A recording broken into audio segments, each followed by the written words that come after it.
亲爱的朋友们，欢迎来到微光夜读。实习期间，我爸为了让我顺利毕业，给我实习的公司下了5000万订单，结果订单是当天下的，250万的提成却是辅导员和主管拿的。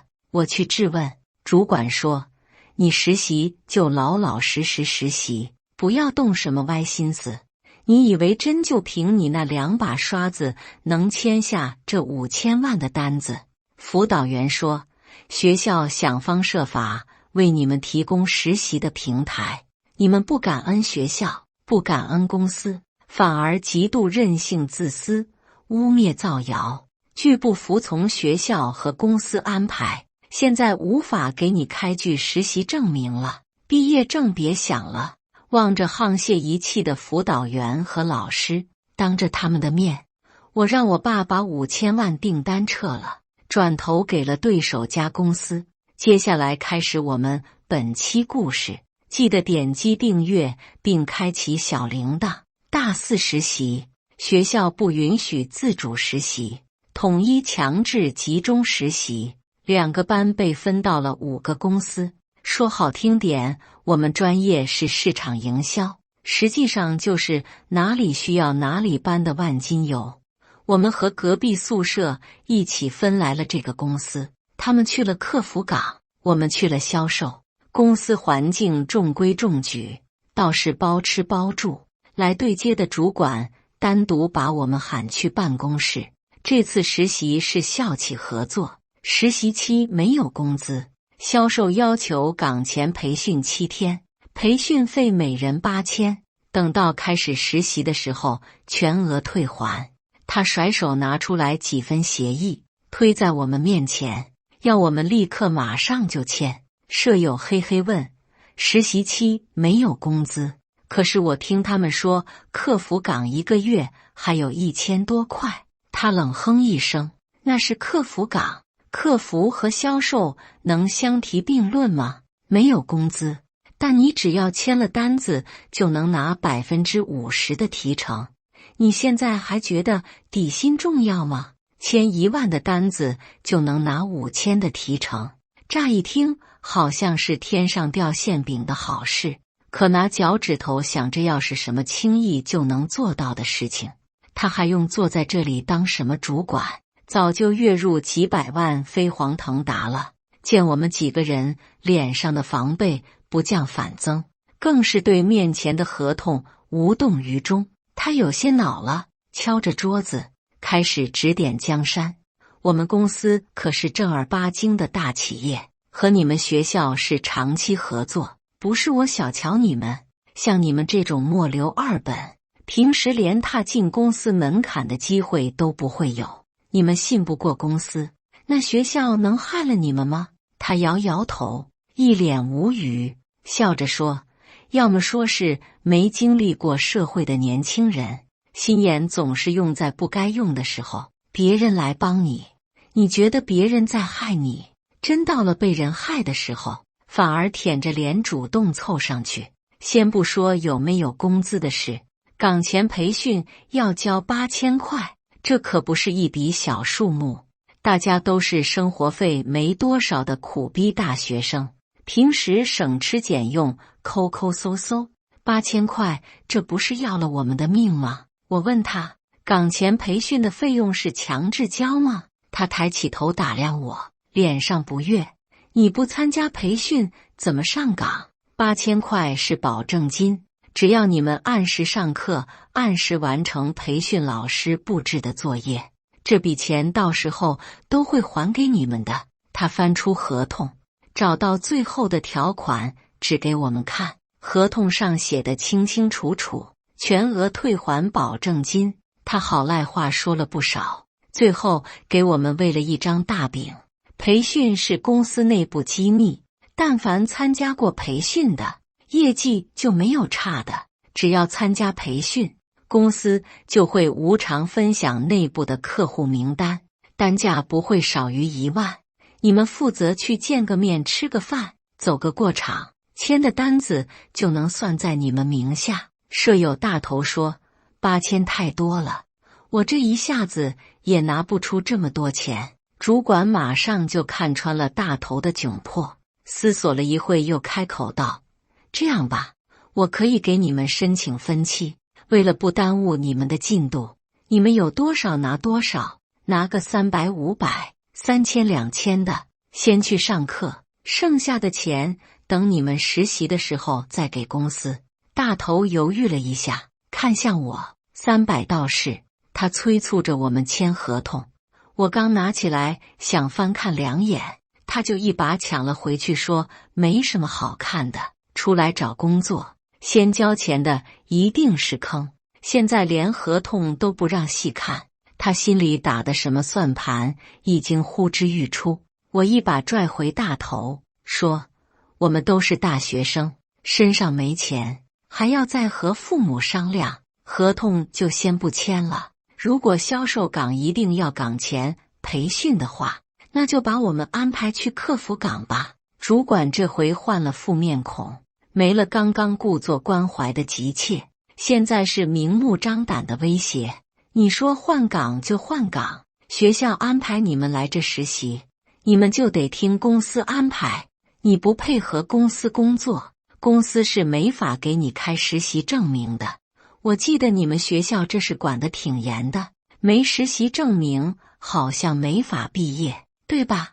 我们几个听了这话差点没裂开。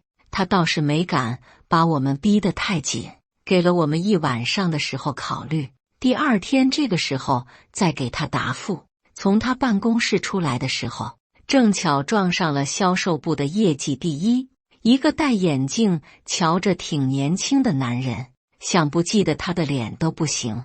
走廊那张巨大无比的白板上贴着他的大头照，看到我们几个人愁眉苦脸，他主动凑上来打招呼：新来的实习生是吧？有困难随时来问我哈，别那么紧张了，周围没有外人。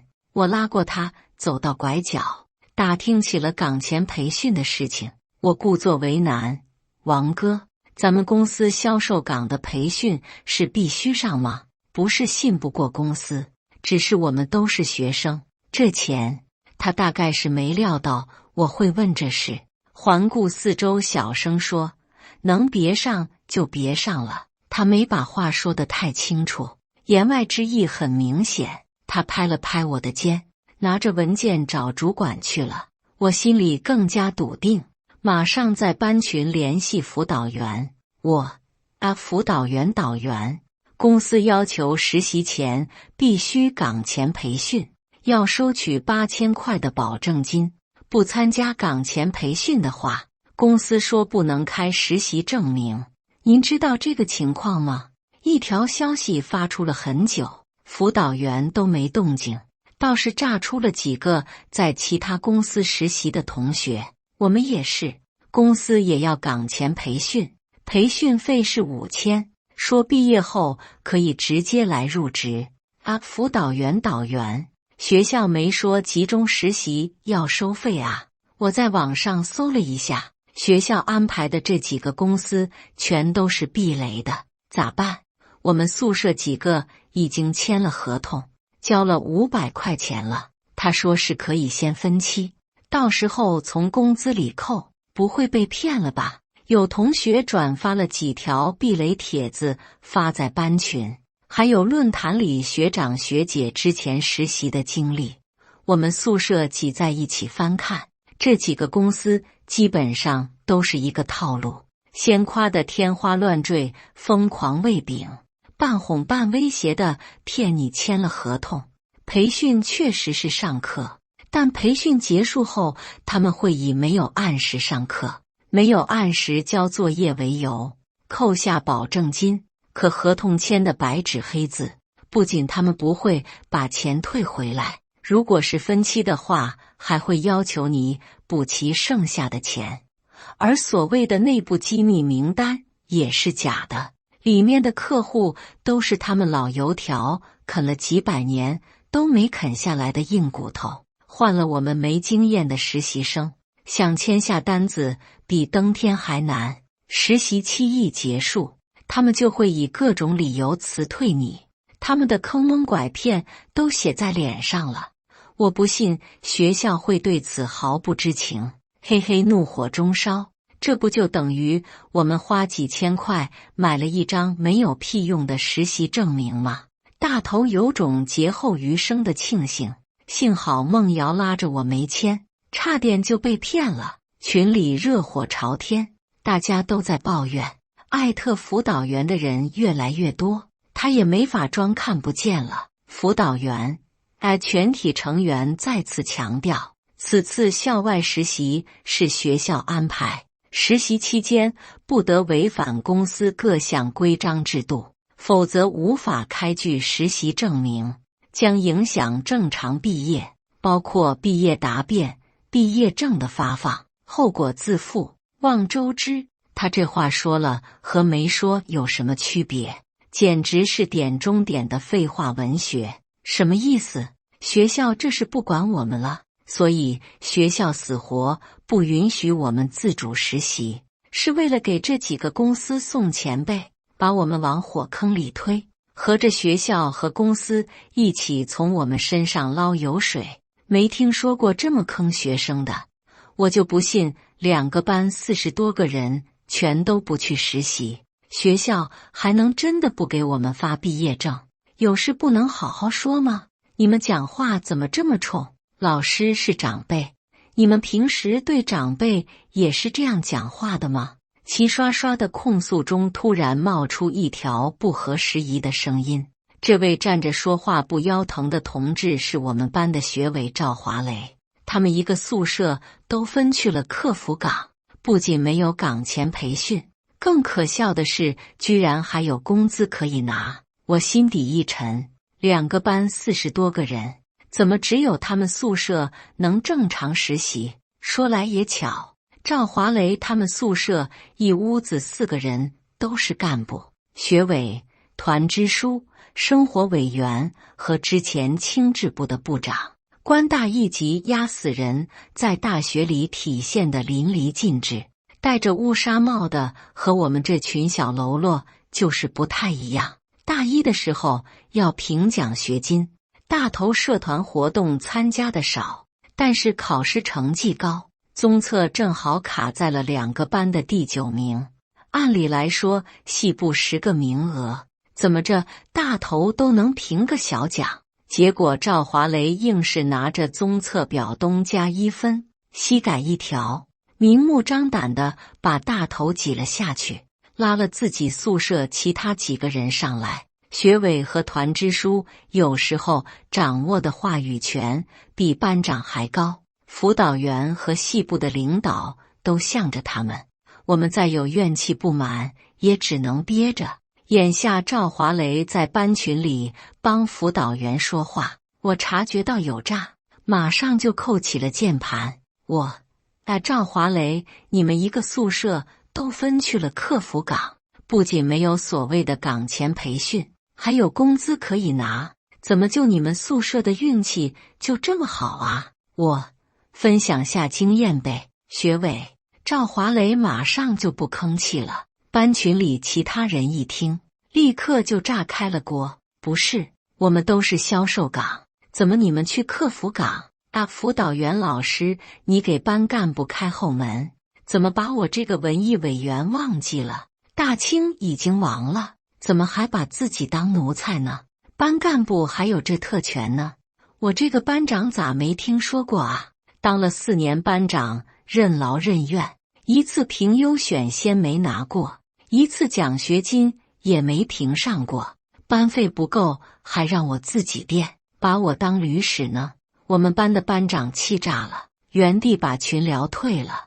2班的班委清一色出动，全跑去质问赵华雷。赵华雷支支吾吾不肯说，和他们含糊其辞打太极，只说他们也不知情，都是学校的安排。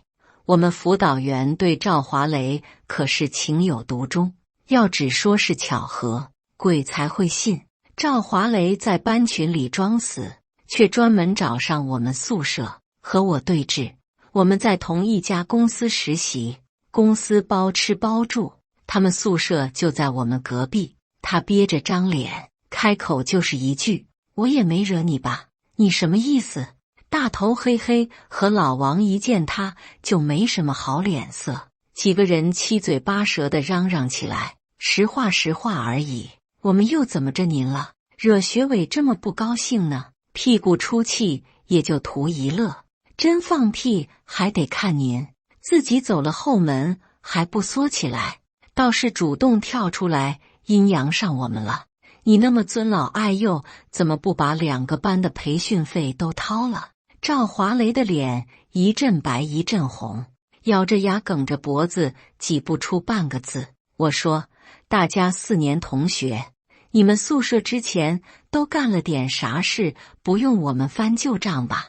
之前有个女生在朋友圈吐槽了一句辅导员是多不给批假条，结果隔天就让辅导员发现了。辅导员因为这芝麻大点的小事，专门把他喊去办公室骂了几个小时，还要交2000字的检讨。他发朋友圈的时候，明明已经屏蔽了辅导员，大家都是百思不得其解。没想到是赵华雷专门拿着朋友圈给辅导员告的状。他们宿舍几个人平时在朋友圈又是晒球鞋又是晒手机的，结果助学金名单一出，几个人全在上面。我们表晚交几分钟，马上在班群艾特辅导员，更是到处和别人乱说班上同学的隐私，人品存疑就算了，生活作风也是糟糕至极。他们宿舍有个人上完厕所不冲，还在公共洗衣机里洗鞋，被大家抓到几次现行都拒不承认，还让我们去拿屎做 DNA 检测，大家都被他们折磨得苦不堪言。现在眼瞅着就要毕业了，更是和辅导员一起坑害我们所有人。嘿嘿，阴阳怪气，这都出来实习了，我们还和你们宿舍住一个楼，算我们倒霉。这次要是再发现厕所有谁留下的嫡长史，我亲自拿着勺喂他嘴里。自产自销吗？一个宿舍的也得跟着一起吃，这叫有福同享。嘿嘿的嘲讽值拉满了。赵华雷恼羞成怒，一个箭步上前朝着嘿嘿抡圆了胳膊。我眼疾手快，一把攥住他的手腕，我指着他的鼻子警告：这可不是学校，你动手打人，没人能惯着你。我们报了警，你就是故意伤害，马上毕业了，你也不想风光了4年，最后落个这下场吧？我们在场4个人，要是真打起来，他一个小卡拉米单打独斗，怎么能是我们的对手？但是出了事，辅导员肯定会向着他说话，很有可能会影响我们几个人毕业。赵华雷甩开我的手，转头要走，临近出门却站住了。他对着我们几个说：笑死，你们随便骂好了，反正到时候交培训费的又不是我们，有本事怪我怪老师怪学校，怎么不想想你们自己的问题？你们不和老师提前搞好关系，不舍得给老师送礼，活该现在要交钱哈！撂狠话的环节虽迟但到，嘿嘿被气得不轻，刚冲上去咬着牙喊了声你，却吃了赵华雷一记闭门羹。当初开班会，学委提议要用班费给辅导员送礼物，但是班费不多，只有几百块钱。他的意思是让我们再添钱，凑几千块给辅导员买礼物。这个提议遭到了全班人的反对，班长更是当着大家的面和他撕了起来。班长说：你自己想送你就自己出钱，别打着全班的名义成全你自己。这件事到最后不了了之，但可以想见班长铁定没少因为这件事被穿小鞋。现在继续在这鬼地方实习肯定不可能，不只是我们不服气，所有人心里都憋着火。我在群里说：辅导员老师，实在不好意思了，我要申请自主实习。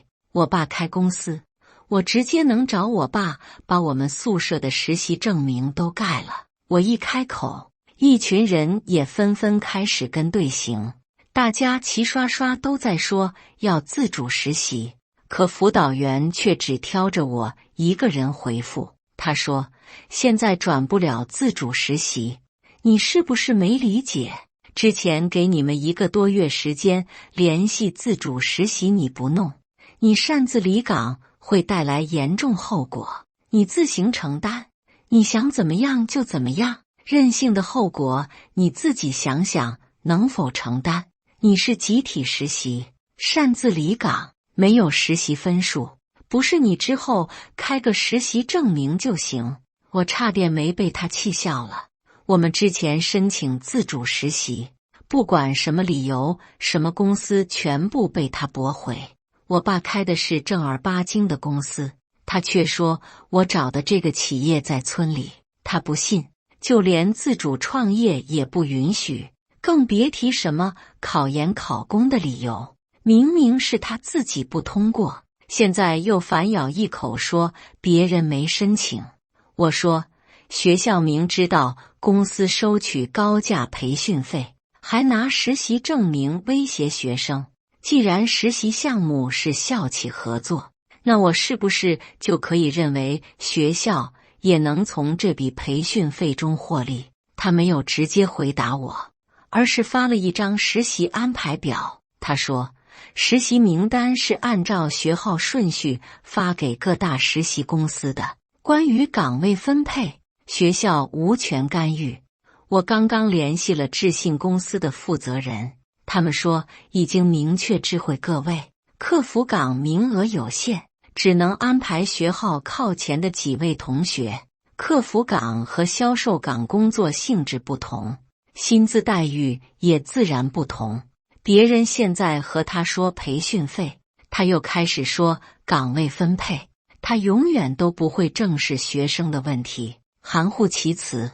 岗位有限，他们学号靠前，所以他们才被优先安排。这是为自己明目张胆的偏袒戴上一个冠冕堂皇的高帽子。辅导员，学校想方设法为你们提供实习的平台，你们不感恩学校，不感恩公司，反而极度任性自私，污蔑造谣学校，拒不服从学校和公司安排，在班群带头撺掇闹事的几位，我已经统计，把名单上报，学校会考虑能否正常毕业。我说，假公济私，学校看似为学生提供了一个实习平台，实际上是把学生廉价出售给了实习单位，压榨学生，明目张胆地收黑钱。我刚说完这句，辅导员的电话就打来了。辅导员在电话那头说，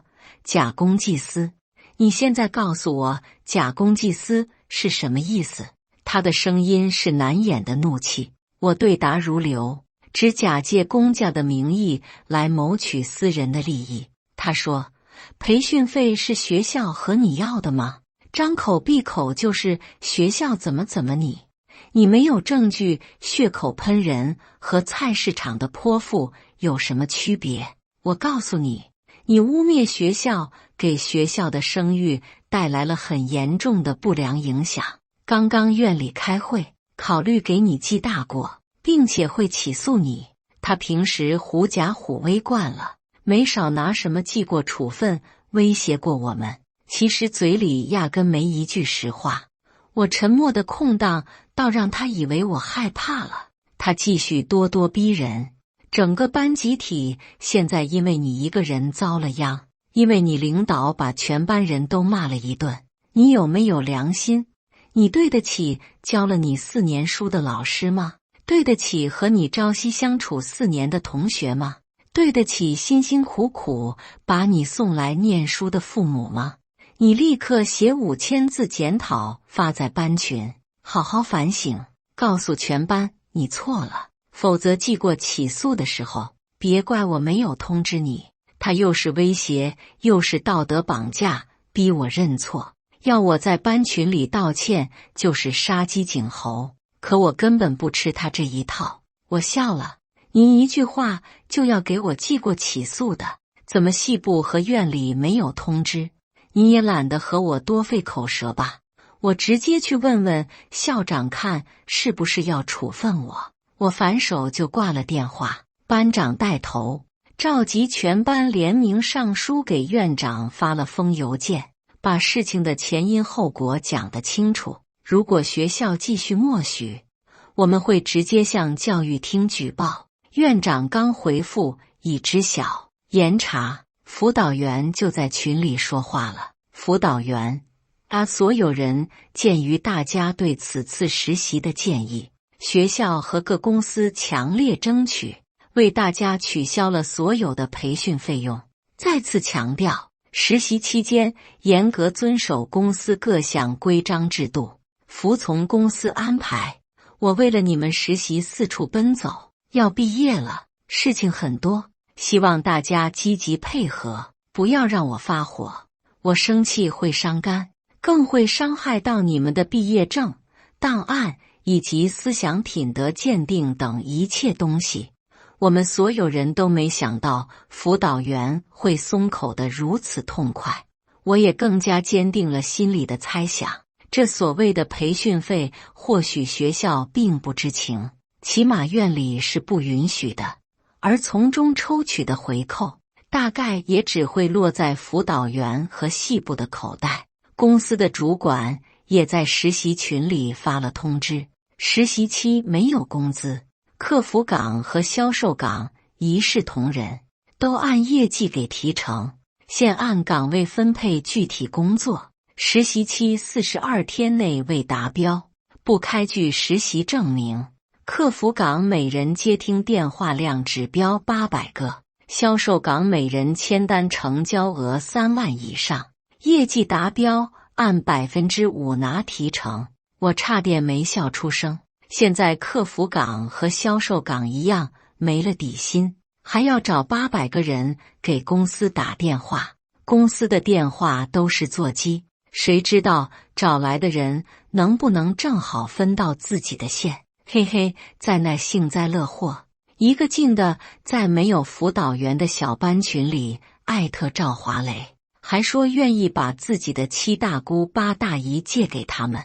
但他还没幸灾乐祸多久，实习群里又是一连串密密麻麻的公司规章制度，每天上下班打卡、写日志和复盘表，迟到1分钟扣5块，日志和复盘表一天没写扣15块，每天都要穿工服，没穿一次扣30块，上班着装得体，被看到扣30块。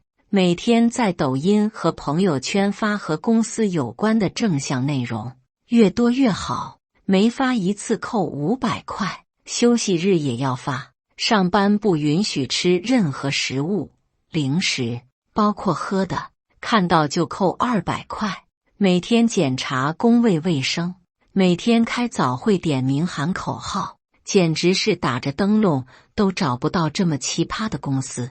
现在没了培训费，从我们身上捞不出来的钱就要从别的地方捞出来。原本没有工资，还想着能赚笔提成，现在看来这点提成怕是得全扣回去。实习第1天，嘿嘿和大头喜提了罚单50块，理由是穿了洞洞鞋，着装不得体。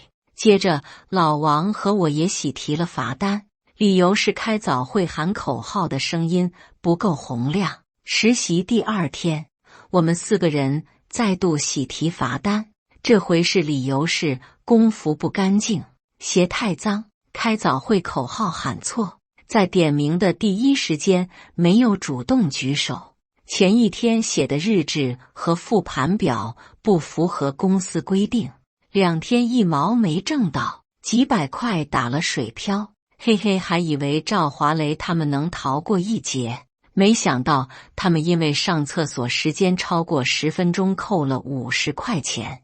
赵华雷和公司理论，对方直接甩出合同，说你们已经和公司签了合同，现在走人是要赔违约金的，不止实习证明没法开，学校也会根据你们的实习表现重新评估档案。再大的火气，在听到实习证明和毕业后也压下去了。现在的当务之急是把单子签了。我爸开公司，我从小耳濡目染，根据主管发来的名单，我火速开始联系。幸运的是，这个客户之前和我爸的公司有过合作，他的脾气性格我算是清楚的。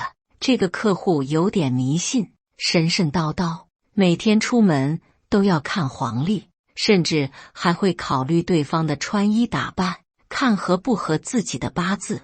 我带着他们3个人跑了1个多礼拜，送了点好烟好酒，磨了磨嘴皮子，这事就定了下来。成交金额不多不少，正好12万，算到我们宿舍每个人头上，刚刚好够指标。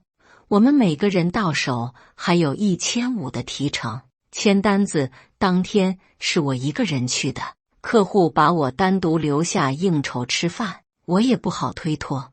几杯酒灌得我分不清东南西北。第2天一早，连滚带爬地赶去公司。谁知我打完卡，屁股刚坐到工位上，主管就找来了。他居高临下地通知我：“你昨天缺卡，按下一次打卡的间隔时间计迟到。昨天6点下班，今天8点上班。”他看了一眼手表：“你迟到了14个小时，840分钟，扣4200块钱。现在去财务交罚款。”宿醉刚醒的我本就头痛欲裂，现在一听这话，差点没当场裂开。我一拍桌子站了起来：“公司规章制度上哪写了这条？你们想钱想疯了，怎么不干脆去抢劫？”他指着我的鼻子，瞪圆了眼睛，嘴里义正言辞：“你现在在公司，注意你的态度。规定不是每一条都要通知你的，你是成年人，不是幼儿园的小孩。既然有迟到的规定，你也应该想到其他考勤。”我说：“你说有这条，那就白纸黑字拿出来。你拿不出来，就没权利让我交罚款。其次，你们没有明确通知我，我从头到尾都不知情。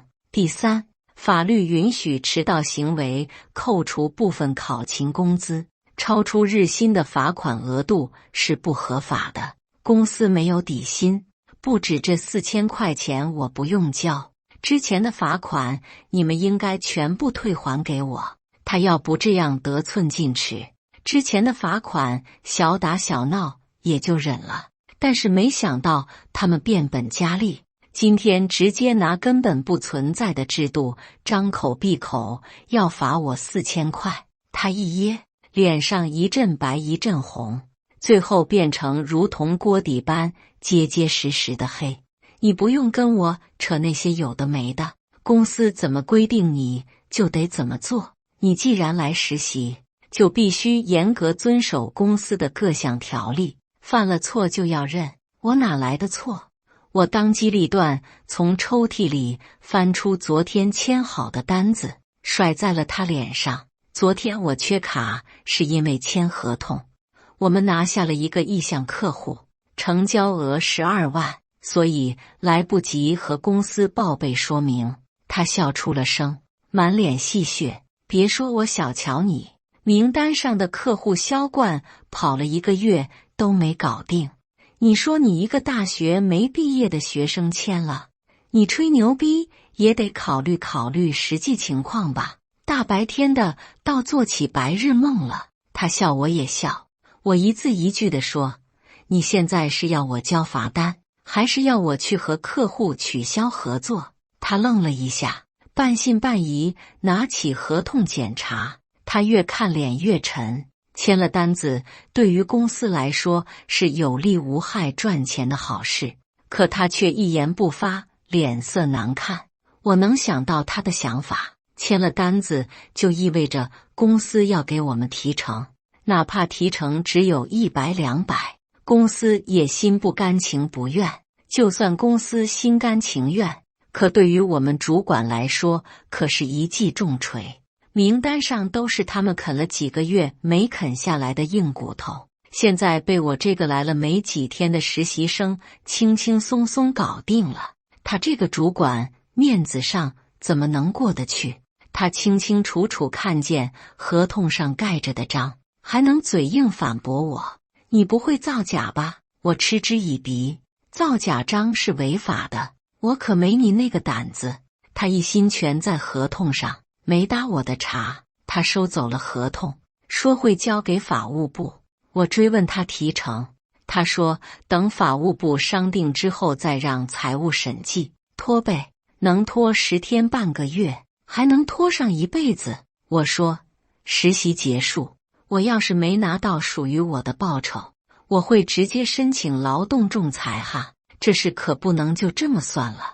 我们宿舍带着这几天开的罚单，直接找上了财务。我开门见山，我相信公司的账肯定不经查，所以请把这几天的罚款都退给我们，否则要么让我去税务局举报，要么让我去申请劳动仲裁。之前发在班群里的避雷贴，有人在下面评论说公司的税有问题。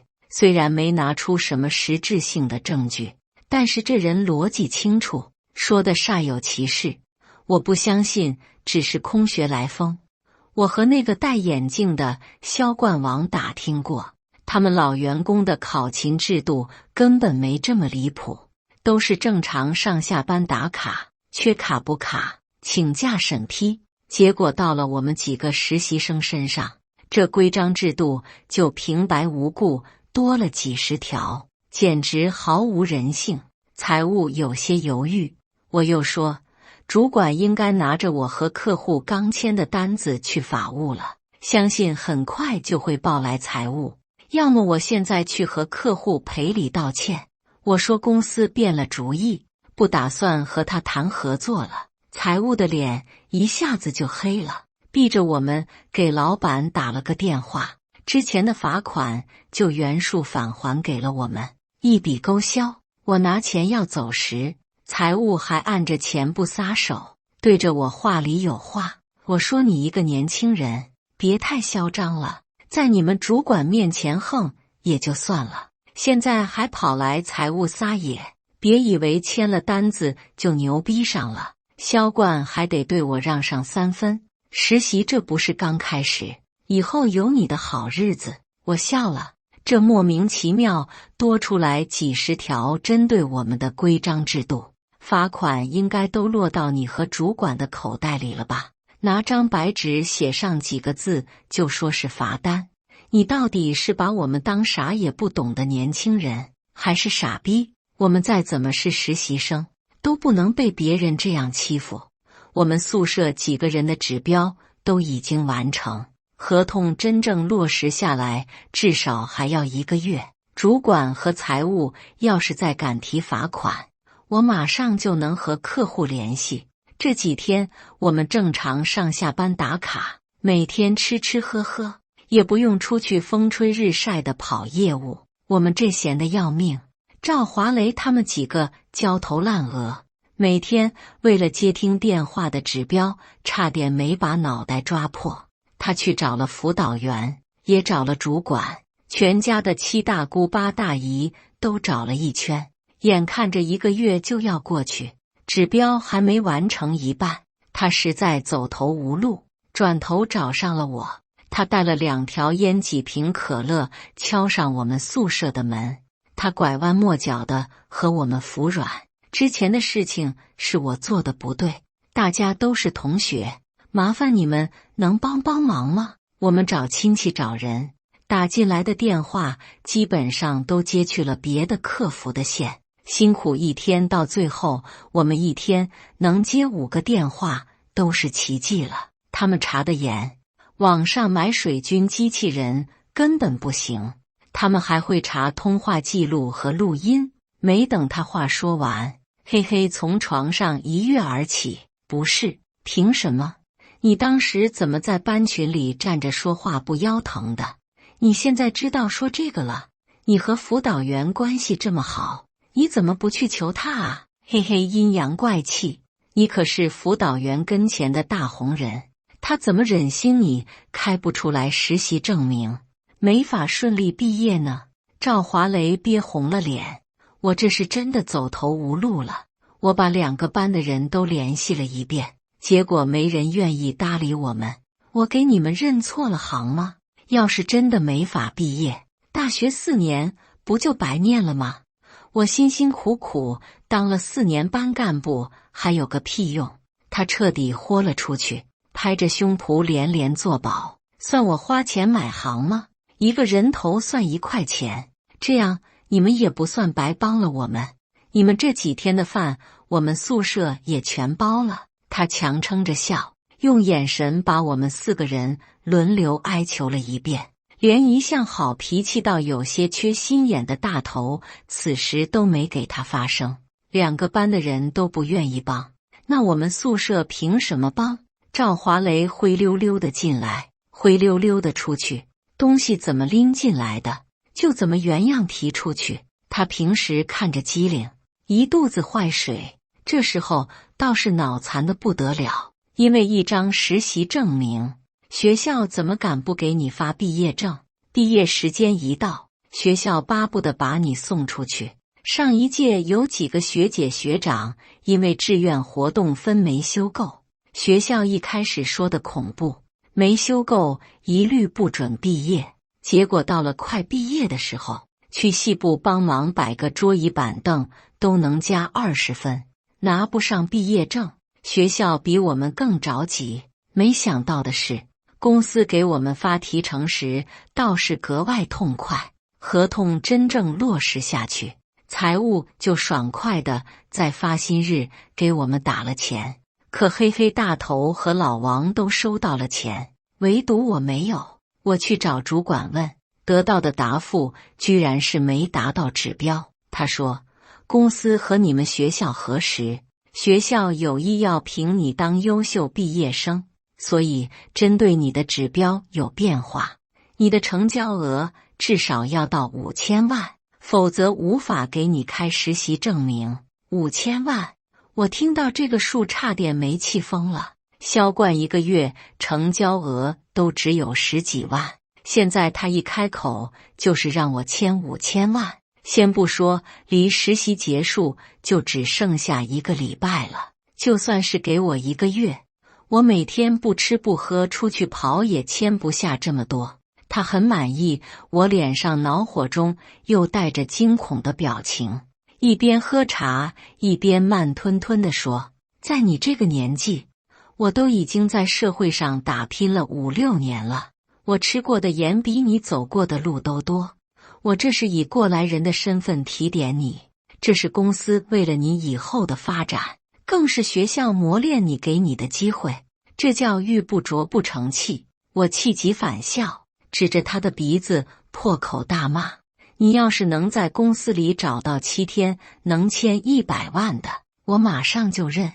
你们这狗屁不是的公司1年都拿不下这么多的成交额，现在摆明了是在耍我。他不急不恼，两手一摊，那我有什么办法？学校这么安排，公司和学校对接，也只能这么安排。反正现在你签不下来，我们不能开证明。你有功夫在这和我叫板，不如现在多出去跑跑，看看天上会不会掉馅饼。他的茶杯空了，用眼神示意我去给他端茶递水。我抄起桌上的茶杯就砸在他脑袋上，爱开不开，怎么没喝死你？他捂着额头嚎叫，把我祖宗18代都骂了一遍，各种污言秽语不堪入耳。我甩手摔上门，黑黑大头和老王见我从办公室出来，脸色难看，马上就问我发生了什么。我把前因后果讲了一遍，嘿嘿义愤填膺，这个老王八蛋现在和学校合起伙来坑爹呢。大头说，孟瑶你别急，咱们一起想想办法，我们几个也帮你出去跑，说不定真的能签到呢。开玩笑，谁会和这种黑作坊无良公司签这么大的单子？学校不敢压着所有人的毕业证，但一个人的还是很有可能会压着的。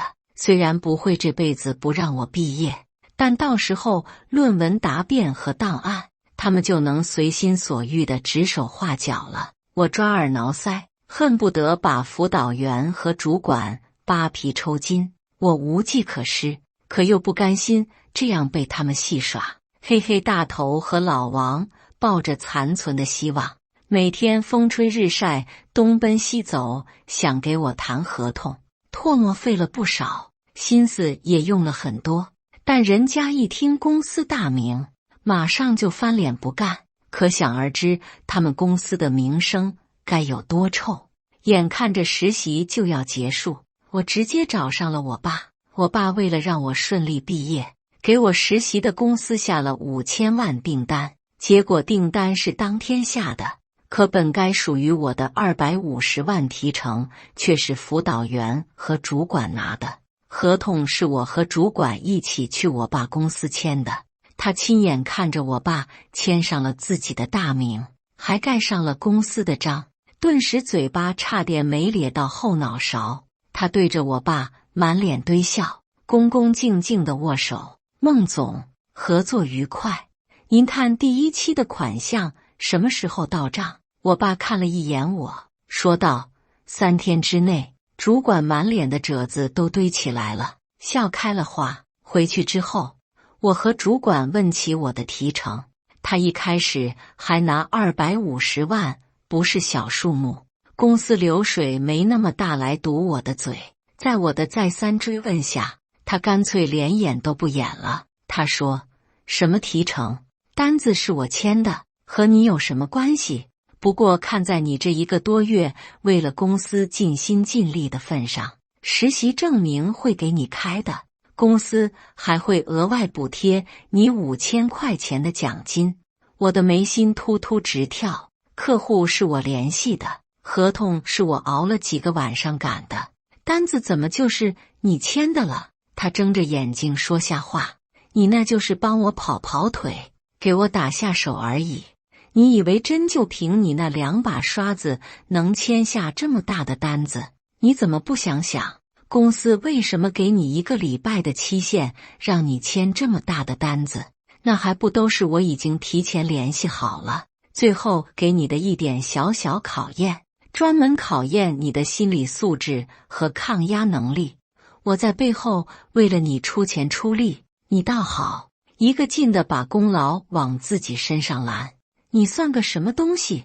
我早有预感，这笔提成他肯定不会按照原数给我，但我没想到，他这是连口残羹剩饭都不愿意分给我。他打了我1巴掌，又开始给我喂甜枣。今晚老板要开庆功宴，几个领导都会到场，多亏了我提点你，你也来，别说我不给你机会啊。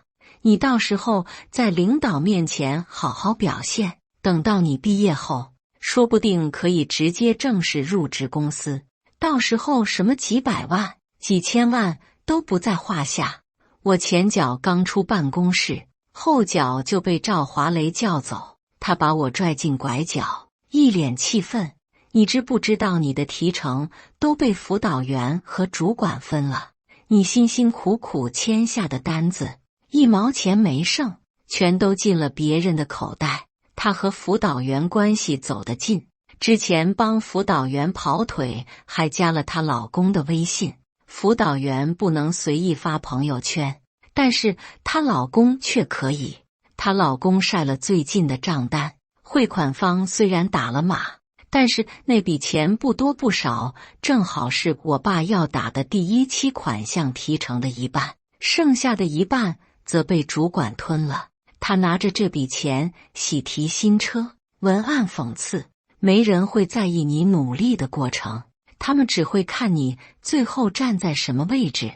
我爸虽然还没打款，但是有合同在，他们不怕我爸跑路。赵华雷还说，表面上说是校企合作，实际上是辅导员和公司的合作。辅导员每送1个学生来公司，就能那一笔人头费，而学生给公司交的培训费，辅导员也能从中拿提成。如果学生闹起来不愿意交培训费，他们也不担心，克扣原本发给学生的提成，他们照样有钱拿。所谓发实习证明的指标也只是个噱头，不管能不能完成指标，最后公司都会开实习证明。赵华雷给我出主意，你之前不是说和教育厅举报吗？还有劳动仲裁什么的。一时半会我没搞清楚他葫芦里到底卖的什么药。我说，你不是一直都是辅导员的三好奴才吗？现在怎么这么好心告诉我这些？他抓了抓脑袋，那不都是之前的事了。我没想到他这么不当人啊。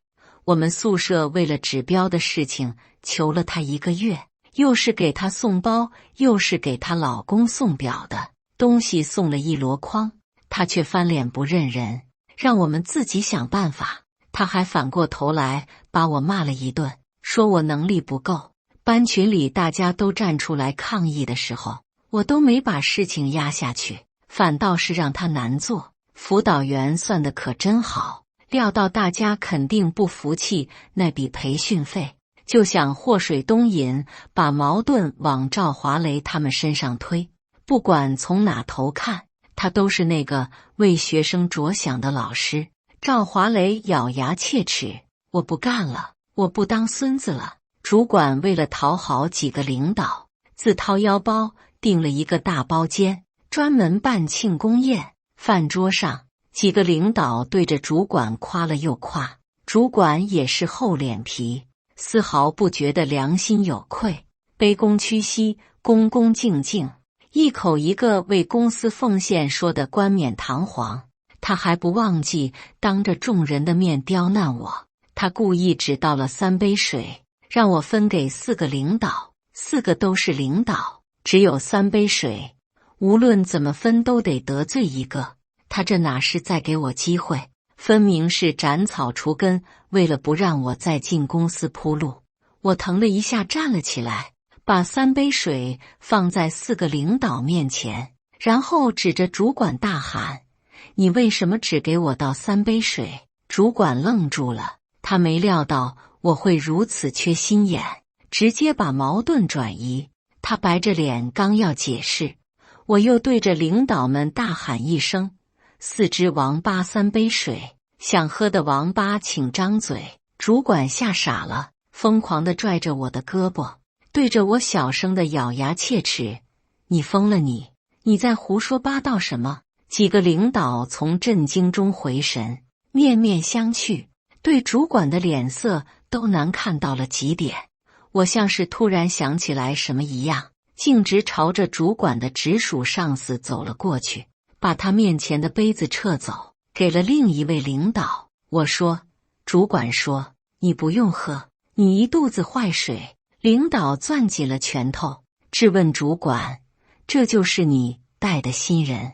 看来王主管对我颇有微词啊，给公司签了个大单子，现在就不把我们放在眼里了，干脆公司以后跟着你姓好不好？主管的脸煞白，强撑着笑辩解，我不是那个意思。服务员刚递上来菜单，就被我一把抢了过去。几个领导眼观鼻鼻关心，主管清了清嗓子暗示我，那个小孟啊，这个菜什么时候轮到你来点了？我淡定自若，几位领导别误会了，这张菜单是给人吃的，还没轮到你们。主管差点就要当场爆炸了，碍于几位领导都在场，他实在不好当着这么多人的面对我破口大骂。看他五颜六色的脸，恨不得把我扒皮抽筋，生吞活剥了。他的心提到了嗓子眼，刁难我的念头烟消云散，眼珠子死死粘在我身上，生怕我再有什么动作。我没再整幺蛾子，直到大米饭上桌，我帮他盛饭，我恭恭敬敬，手下动作不停，碗里的米饭都冒了尖，结结实实给他盛了一大碗。他咬牙切齿，你盛那么多喂猪呢？我仰天大笑，哈哈，我盛的哪有您贪的多呀？庆功宴不欢而散，主管第二天一大早就被喊去了领导办公室。他出来的脸色难看到了极点，想必一定是挨了一顿臭骂。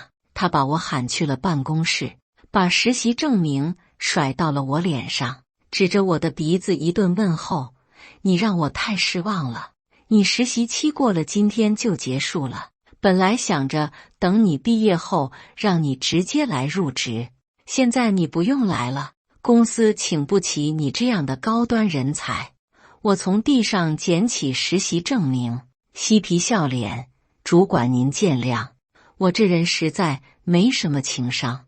我就在想，我好端端的提成，怎么说没就没？看来我昨天和领导说的话不够直白，要不我现在去和他好好讲讲，您是怎么贪了我的提成的。”他一拍桌子站了起来，脸色铁青：“你敢！”我叽里呱啦背起了劳动法，我有全部和客户对接合同的聊天记录，包括项目计划书，都是我写的。我相信这足够证明这笔5000万的单子是我签的。迫于压力，于是这笔钱结结实实从主管嘴里抠了出来，他分了一半给我，买我闭嘴。他还想找我算账，而我拿了钱直接找财务批了请假走了人。他专门给我打来电话：“你给我等着，你跑到学校也别想好过，不打死你这个兔崽子，老子跟你姓！”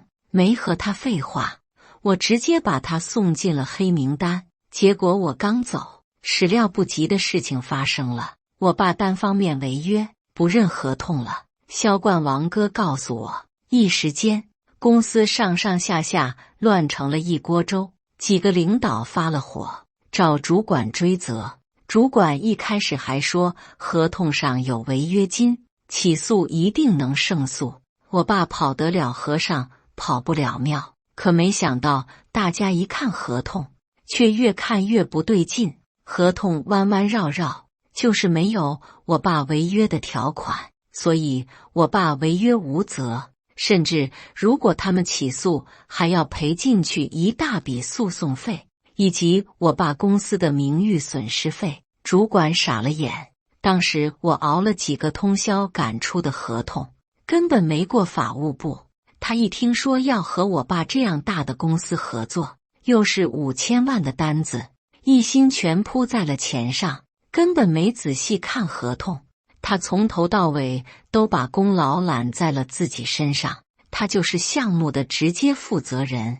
他百口莫辩，和领导解释是我做的，领导也不相信。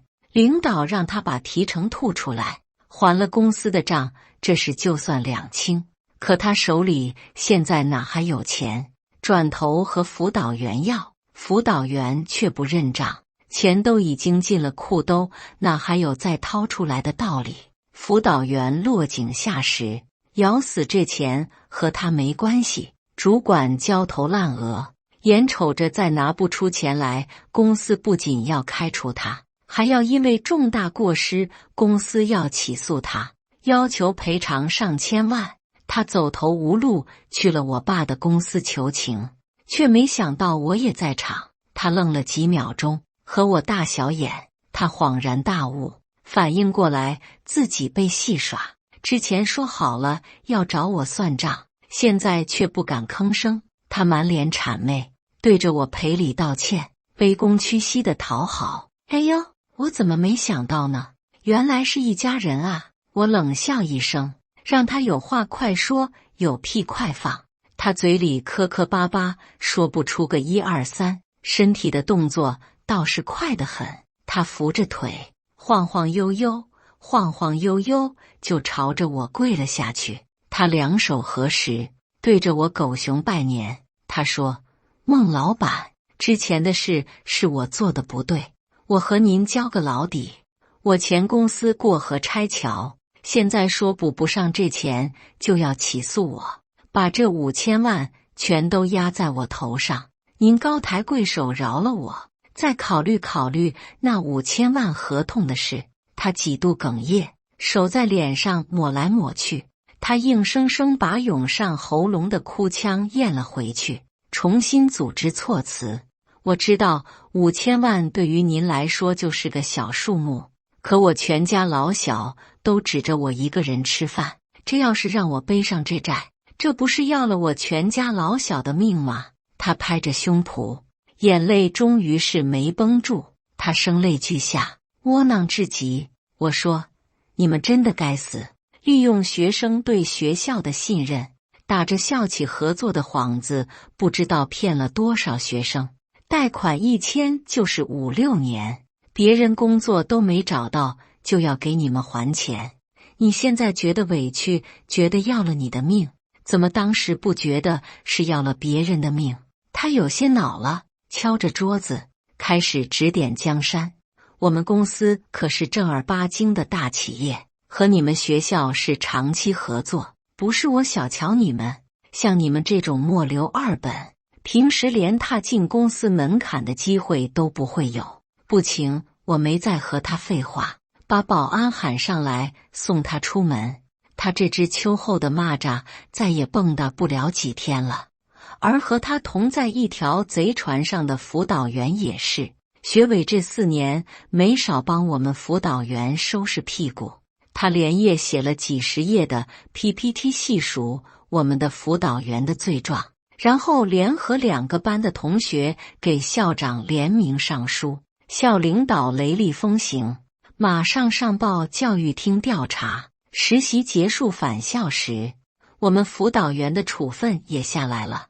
关于对辅导员张海霞严重违纪行为的通报批评及解除聘用决定，辅导员刘爱霞在日常工作中多次采取不正当手段对学生施加压力，滥用职权，严重损害了学生的合法权益。经教育厅检查委员会审议，报请党委会研究决定，即日起解除该校与张海霞的聘用合同，予以开除处理，将其违纪行为记入个人诚信档案。教育厅已进行备案。大家都不敢相信学委会和辅导员翻脸，也没想到辅导员会落得这样大快人心的下场。听说智信公司把我们辅导员也起诉了，我能猜到大概率是主管把辅导员供了出来，拉他一起下水。智信公司很有自信，不赔到他们2个倾家荡产、家破人亡，绝不罢手。大家的实习证明都顺利交了上去。写毕业论文的时候，赵华雷还在班级群里大大方方分享了自己的经验，没了之前的阴阳怪气和道德绑架。这回他说起话来倒是和善了许多。赵华雷，这是我找到几篇咱们专业的毕业论文，希望可以帮得上大家，也祝大家答辩顺利。虽然赵华雷和大家的关系并没能够冰释前嫌，但是下面一窝蜂的消息都是谢谢，大家会对每一个真诚的人同样付出真心，同样在正确的前提下表达自己的想法或者意见，提出自己的需求，绝对是勇敢且正确的。请一边努力一边快乐，不要让维护自己的合法权益变成一件稀罕事。感谢大家的观看，本期故事精彩吗？欢迎大家在下方评论区吐槽。如果你喜欢这类故事，记得点击订阅微光夜读，并分享给更多的人，这会对我帮助很大。再次感谢大家的观看。